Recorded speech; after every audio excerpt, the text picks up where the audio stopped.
Este é um canal não oficial. Acesse o episódio completo no comentário fixado. Por exemplo, tinha um robô, um bot bem legal que foi feito no Brasil, que era como é que chamava? Era o nome de um chocolate? Serenata de Amor. É mesmo? Apesar do nome ser Serenata de Amor... Ô, Vitão, deixa eu ver se tu encontra aí o bot Serenata de Amor.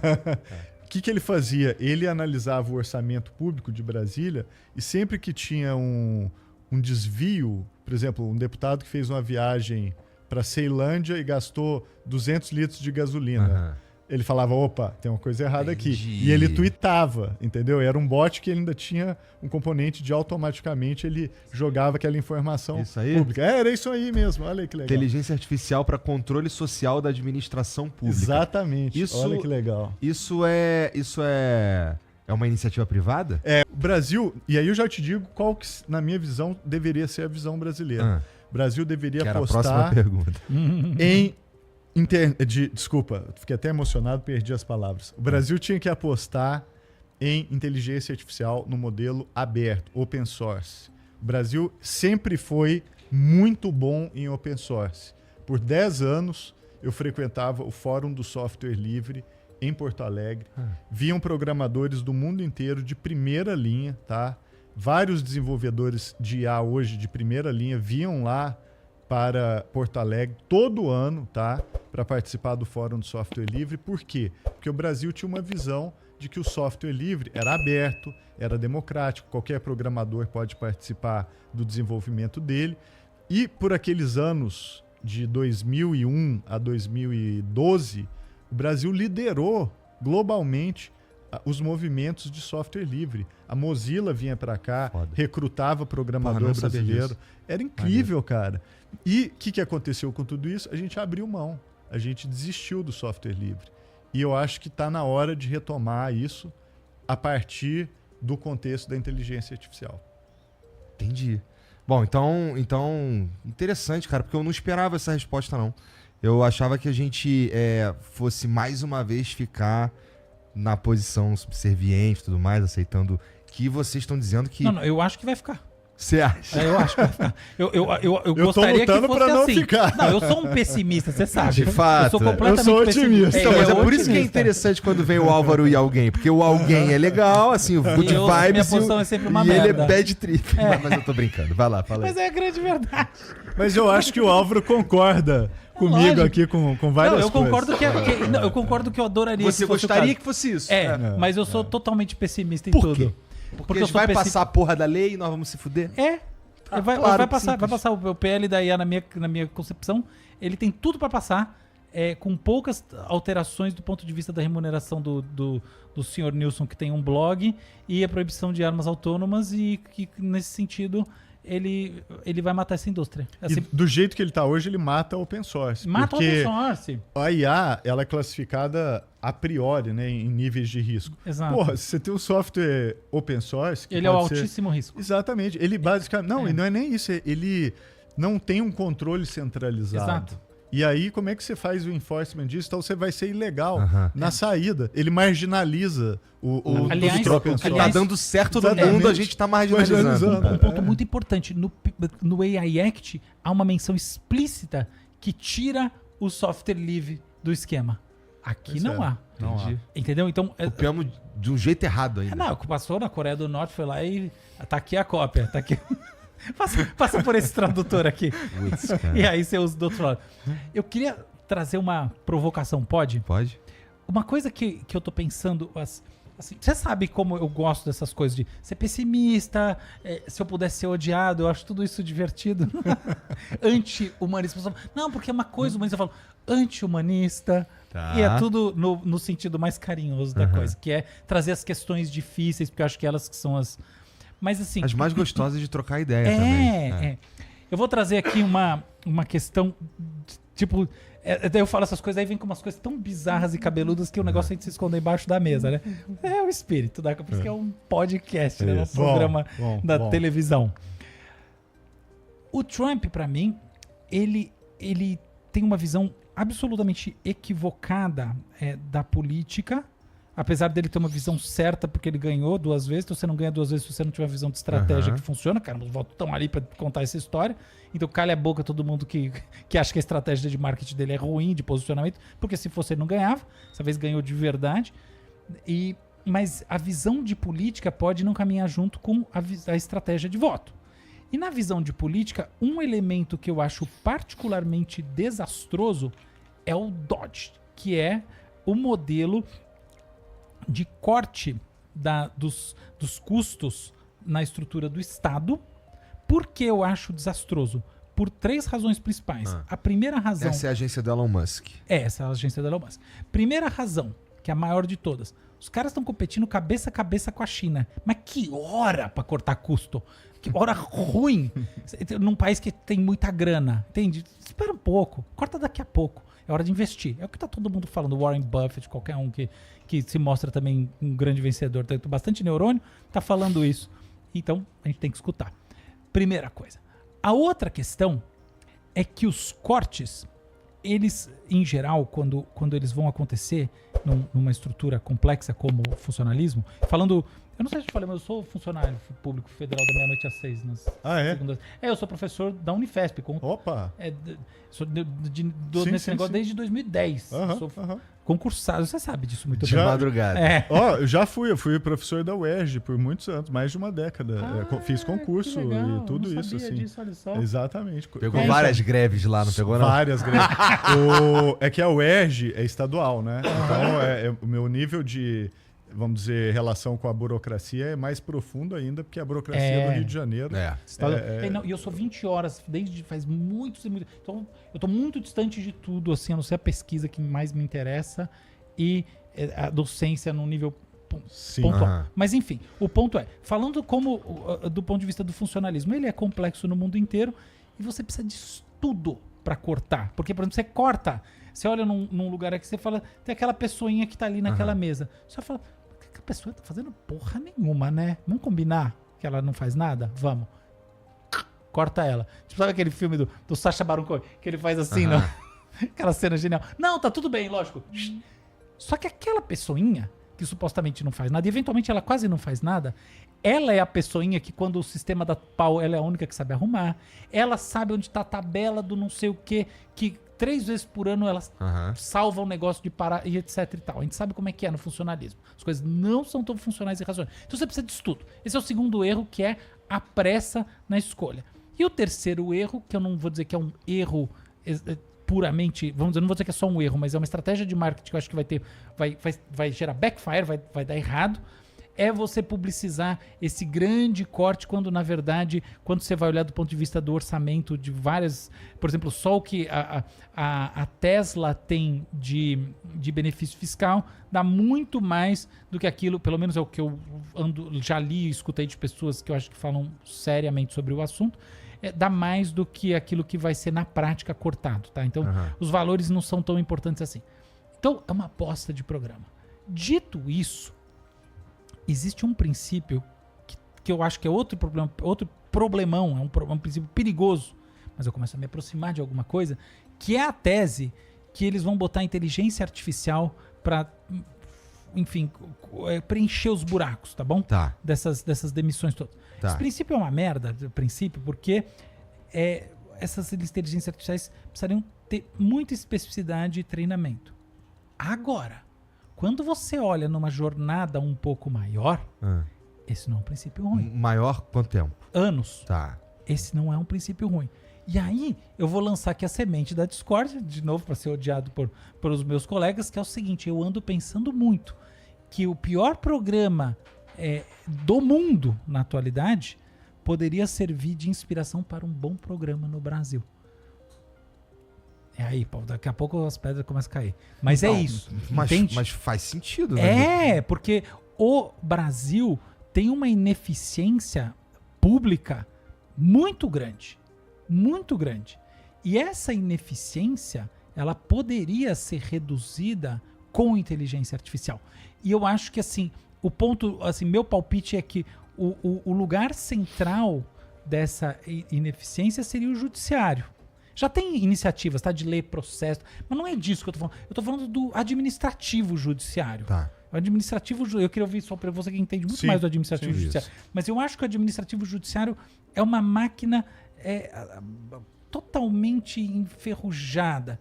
Depois você tem um administrativo executivo, que começa assim, comando e controle em Brasília. Você vai em Brasília, você já foi muitas vezes, todo dia, você vai lá, é de cair o queixo.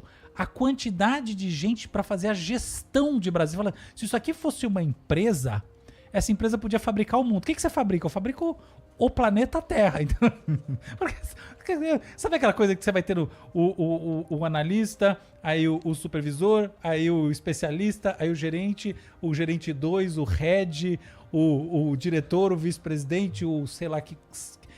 É isso vezes 200, entendeu?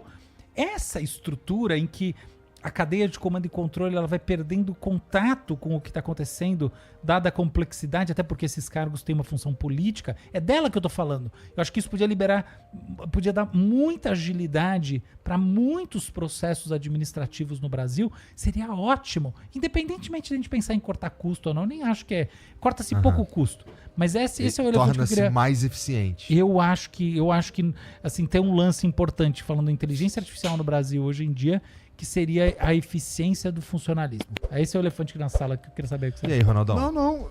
Interessante porque a gente tem mais convergências do que divergências, tá? Porque o que acontece? Eu acho que o uso de tecnologia no poder público é necessário, porque todo governo vai ter que se converter em plataforma digital. O governo que não se digitaliza, ele deixa de ser governo. Ele não consegue governar. Eu acho até interessante que a palavra cibernética vem do grego kubernetes, que significa governar. Então, cibernética é uma forma de governo. E a tecnologia em si é uma forma de governar. Se o governo ele continua analógico e a tecnologia avança, a tecnologia vai assumindo o papel de governo. Ela vai governando. E eu acho que isso a gente não quer, por várias razões. Eu acho que a gente precisa manter serviços públicos que são essenciais e ter uma série de coisas. Então, essa transformação digital, ela é absolutamente chave. E óbvio que a inteligência artificial vai ser pilar para isso. E até gosto de citar, tem um brasileiro fantástico no Banco Mundial chamado Thiago Peixoto. Ele é o maior especialista no mundo, sobre tecnologia e democracia. Escreve muito sobre tecnologia no contexto do Estado e etc. Cara, ele escreveu um paper que eu achei genial, que ele falava que é o seguinte, ele propõe a democratização do despachante. O que significa isso? Hoje, quem é rico no Brasil contrata um despachante para resolver os problemas da burocracia por você. Então o cara vai lá, ele leva os documentos, ele conversa com as pessoas, ele sabe navegar a burocracia e resolve, te entrega o que você precisa ali de forma simples. E a proposta do Thiago é que a gente devia criar a IA despachante. Só que em vez de ser acessível só para a parcela rica da população brasileira, ela fosse acessível para todo mundo. Então essa IA, ela criaria uma interface com o poder público e tiraria o seu documento, fazia o licenciamento do seu carro, transferência de veículo, ou seja lá o que for, ela resolveria tudo para você. Eu achei isso tão legal que é assim, uma IA que resolve os seus problemas com a burocracia e democratiza o despachante. É um paper que ele escreveu super sério, tá na internet. Quem quiser ver, é só procurar Thiago Peixoto e procurar a palavra despachante. Tá em inglês, mas você vai encontrar o caminho. Então, assim, eu não tenho a menor dúvida de que a IA vai ter um papel fundamental na transformação do poder público. Na estrutura do Estado, de uma forma geral. Vai. Tem que ter cuidados. De novo, a gente estava falando da questão de soberania, né? Colocar a OpenAI para administrar o Estado brasileiro não acho boa ideia. Não vai botar nem também... colocar a Microsoft e o Copilot para tomar as decisões. Agora, uma IA open source que o Brasil domine, que tenha todo o controle sobre o modelo, e o modelo é treinado aqui com diversas características e valores brasileiros, né, da nossa comunidade enquanto país. Aí já começa a ficar mais interessante. E tem muito experimento, né, na administração pública. Curiosamente, por exemplo, tinha um robô um bot bem legal que foi feito no Brasil, que era como é que chamava? Era o nome de um chocolate, Serenata de Amor. É mesmo? Apesar do nome ser Serenata de Amor... Ô, Vitão, deixa eu ver se tu encontra aí o bot Serenata de Amor. O que ele fazia? Ele analisava o orçamento público de Brasília e sempre que tinha um desvio, por exemplo, um deputado que fez uma viagem para Ceilândia e gastou 200 litros de gasolina.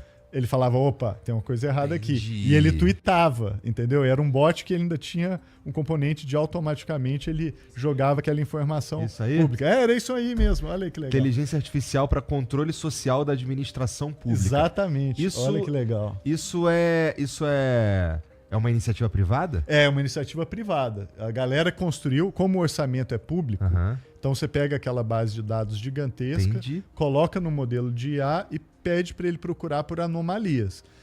Inconsistências como essa. Você vai fazer uma viagem de 10 quilômetros e gasta 200 litros de gasolina. Tem alguma coisa estranha acontecendo, entendeu? Então essa iniciativa fazia isso. O carro estava quebrado. Tem que avisar o cara que o carro dele está quebrado, né? Exatamente. Então assim, tem muito experimento acontecendo.